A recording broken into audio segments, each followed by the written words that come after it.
Hi, I'm Dr. Tom Dawson, and I want to talk a little bit about your child that wants to come in your bedroom and sleep with you at night.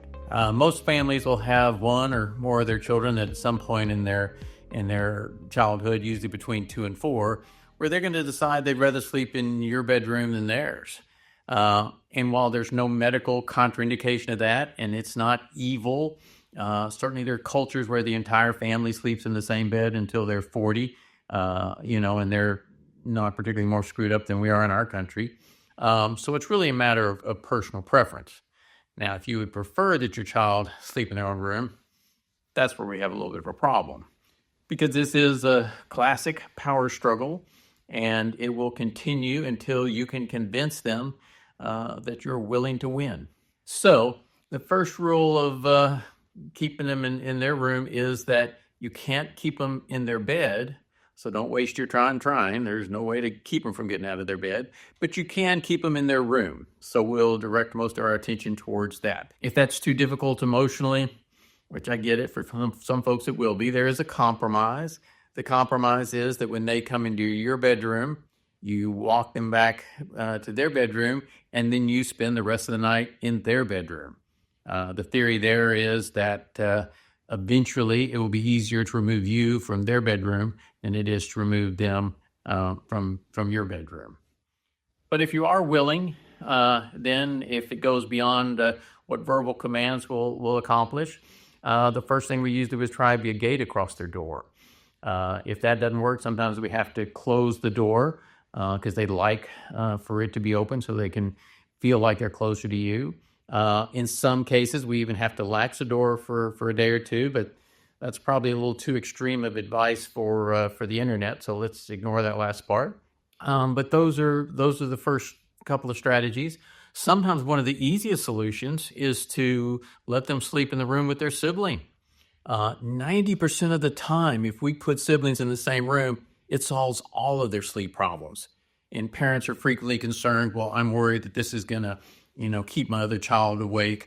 But it's kind of like moving into the dorm. After about a week, you're used to it, the noise in the dorm, and they'll all just sleep fine. So 90% of the time, all sleep problems are solved by putting them in the room with their siblings. So I really highly recommend that. Frequently, your child will complain that they're scared, and this kind of pulls at our heartstrings. So what you need to do is assure them that your job is to keep the home perfectly safe and that it is an entirely safe place for them to sleep. I don't want you to go checking for monsters under the bed, because if you go and check for monsters under the bed, that implies maybe they're there, I better go check. And then when you checked, all that means is, well, there aren't any there now. I hope there won't be some later. So your job is not to check. Your job is to assure them that where they sleep is 100% safe. Now, that's hard for parents because you can't always guarantee in your own mind that it is 100% safe, but it's just like my job.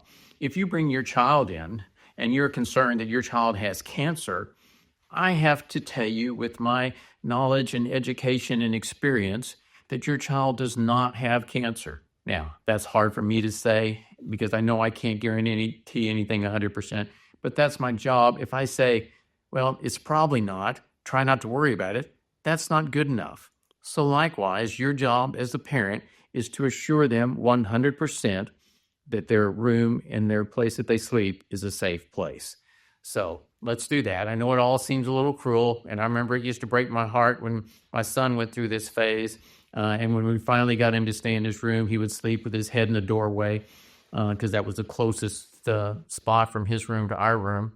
But even though I felt guilty, his room was carpeted, and so where he was sleeping was nicer than where 90% of the children in the world sleep.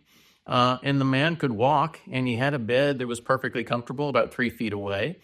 And so once he became convinced that we weren't going to break on this issue, then he did get up and walk over to his bed and slept there from then on. So I know it's hard, but you do what you need to do. So let's remember the five main rules, for this issue would be: number 1, they are too small to be in charge. Number 2, they're not likely to change this behavior on their own. Number 3, you can't keep them in their bed, but you can keep them in their room.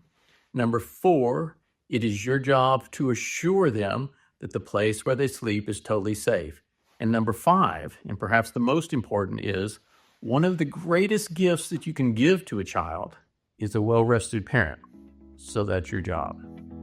I hope this will help.